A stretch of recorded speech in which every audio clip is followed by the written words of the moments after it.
I'm Jamie Mcmanus, head coach from the First Legion and Gracie Barha Leicester. Newly promoted black belt, which gave me an immense amount of pride. Worked many years to get to here, probably it's around 15 years in jiu-jitsu from when I first started. My background was Thai boxing, so I did that since I was 15 years old. I'm 50 now. I've done jiu-jitsu for 15 years, so I did Thai boxing to begin with. Stopped for a while. I fought till I was 30 years old, and then retired and concentrated on the training of my two sons who run the gym with me. So they're both professional MMA fighters at the minute, and one's a professional Thai boxer and K1 fighter, Josh. George is more onto the grappling side. He's had many grappling fights. So we all started jiu-jitsu. I took them jiu-jitsu. Josh was 12, George was 10. When they first started, it was a class in Leicester many years ago, and I took them to do it. I sat there and watched, and I thought, why am I watching this? It looks great. So I jumped in, and that was it. That was the start of the story and the obsession with it, really. My journey with Gracie Barha started, and Victor Estima, who's my coach and great friend, started about 10 years ago. So our original coach had moved back to Brazil, and we were left in the lurch a little bit. So I contacted Victor, and he asked me to come and meet him. So I was sat in a coffee shop discussing Gracie Barha, and I was a blue belt at the time, and how we could become part of his, affiliated to him and Gracie Barha. And Victor at the time was he was running Gracie Barha Mansfield, I think it was, over that way. So we'll go over and train with Victor. And when we sat in the coffee shop with Victor's, he's become a great friend, and he was a very friendly person at the time. Sat there, listened to what we wanted to do, and he had a vision, and we had a vision of where we wanted to go, and we agreed there and then. We became part of Gracie Barha, and we started the relationship from there. So we'd go over and train with him, and we had our own gym in Leicester. We started Gracie Barha Leicester, which was a small gathering kind of thing. We first trained in a couple of leisure centres, and then for me, I was taking the boys to train all over the UK because they were fighting MMA at the time as well. But not at the start. Josh and George. Josh probably had his first MMA fight when he was 14, I think he was. George was the same, so it was a couple of years later. So they had a good base in jiu-jitsu first. Josh was at 12 years old, 5'11", same height he is now, and 93 kilos, and he was going around and winning all the jiu-jitsu competitions. George was a little bit smaller at the time, so he was going and competing. So they were both doing really well at the jiu-jitsu, and then they started to not veer into the MMA, but take the MMA on board as well. Which jiu-jitsu is an enormous and important part. So we started really seriously with the other gym over the road, which was, called it First Legion Fighters Gym, because I was just coaching sort of mainly fighters and people who wanted to compete.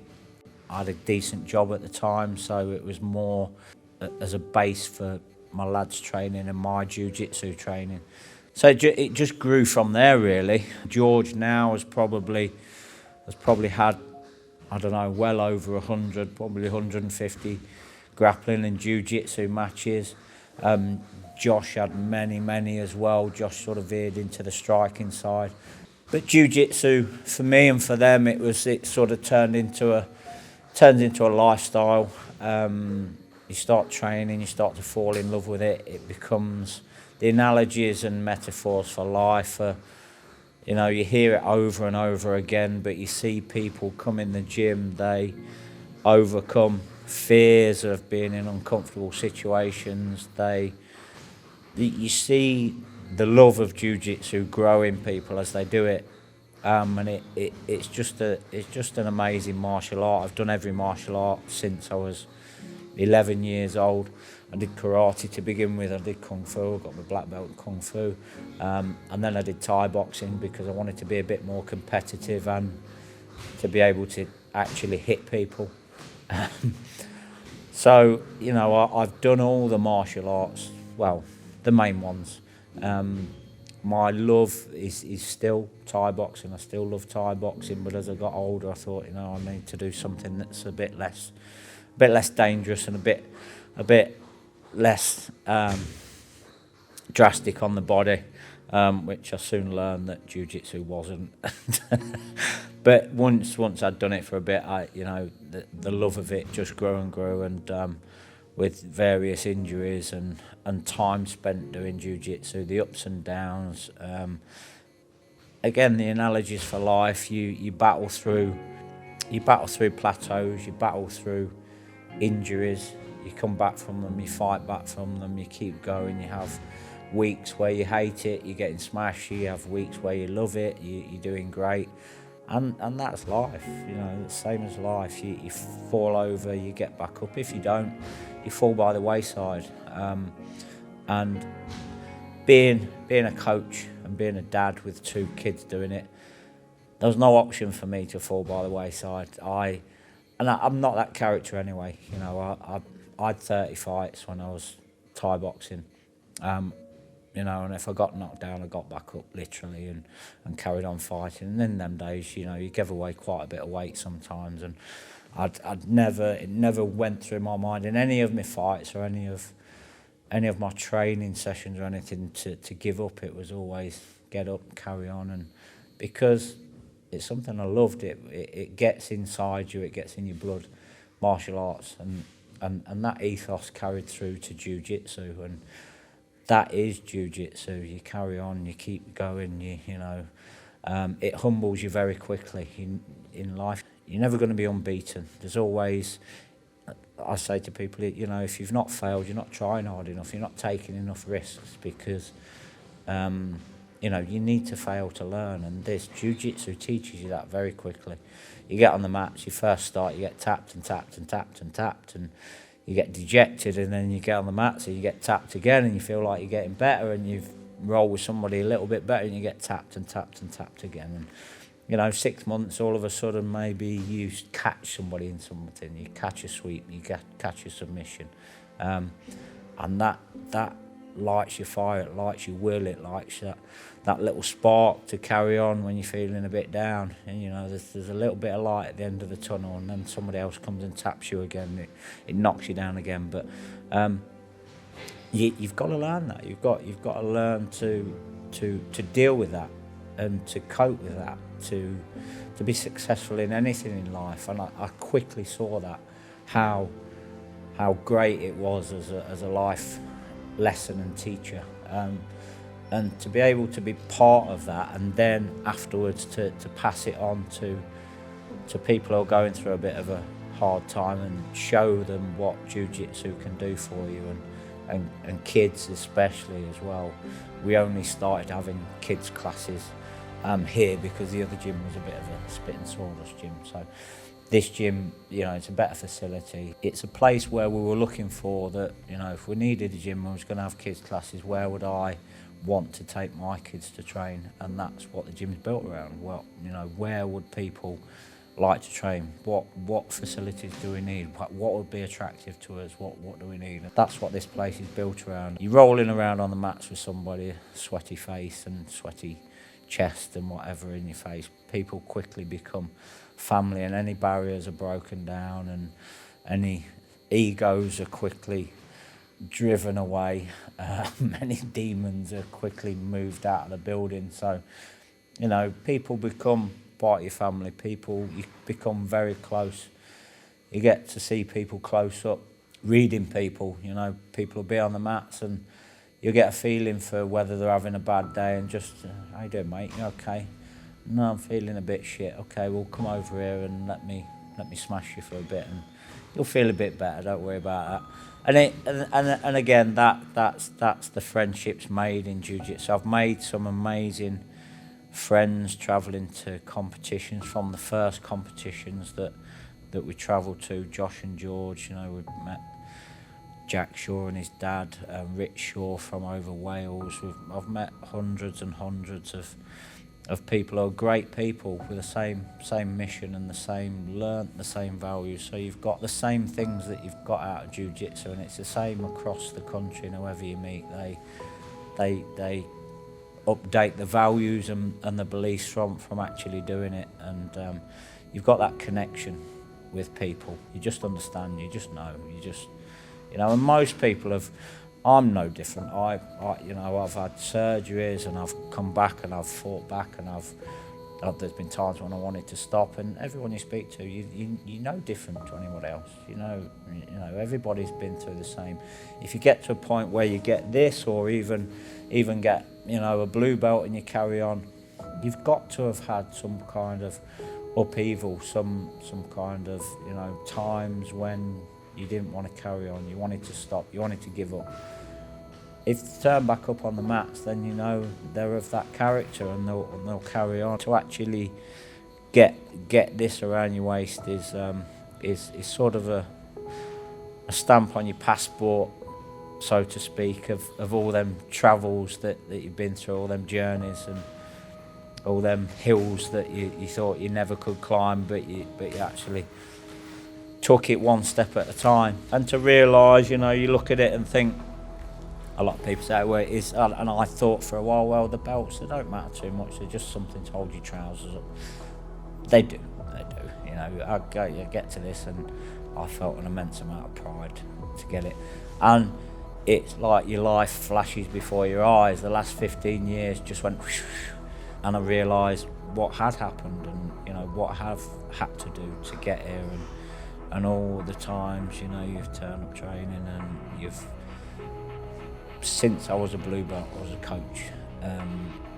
So being responsible for many other people is a big responsibility. And for me, to be a coach and to be a good coach, I've always took that on board and took the responsibility, and realised that my training now is not just for me to be a better person, or as a bit of a hobby, or as whatever else. I've got a responsibility to other people to keep improving. I'm 50 years old, and jiu-jitsu teaches you that as well. You can learn anything from anybody, and if that learning door is shut, you're never going to learn anything. You need to open that door, be open to learning, and be open to learning from anybody. Nobody's, my ego's not such that, I can't learn from white belts, I can't learn from blue belts.